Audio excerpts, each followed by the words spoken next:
Hi, welcome to this week's 1 Minute Wednesday, and this week I just wanted to go through a few Microsoft 365 features that have been released.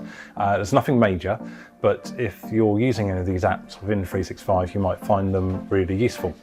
So the first one is Microsoft Lists. If you've been using Microsoft Lists, you've mostly seen how useful it can be, and while they're very simple they can be very flexible and powerful at the same time. You can now share a Microsoft list rather than having to export it into Excel or something like that and give it to people. You can actually now share it like you do any other document within Microsoft 365. The second is in Microsoft Teams, and you're now able to have group chats with external participants. You've always been able to have the one-on-one chats with external participants, but you can now add multiple people in, whether they be outside or inside your organisation, which might be really useful for using this tool to collaborate with clients and partners and suppliers, etc.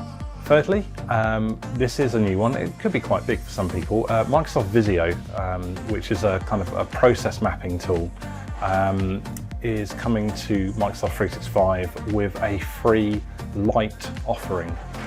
This will be available as a web app within Microsoft 365. Like I say, if you're already using Visio, this might be a way you could use it without paying for it, because apparently the majority of the features are going to be what most people require. But until it's launched, we won't know, but it could be very useful for some of you. And Outlook on the web, so the Outlook Web Access, as we might call it, now has a new board view. This is only in the web version, so if you're using the desktop application, you haven't got this. But it's a board view where you can add calendar snippets, you can make notes, you can see your tasks, your flagged emails, all in one kind of window.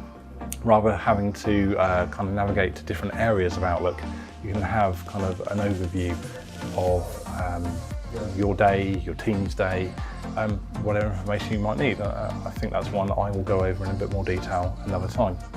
Hopefully some of those are useful for you. I'll speak to you next week on another 1 Minute Wednesday.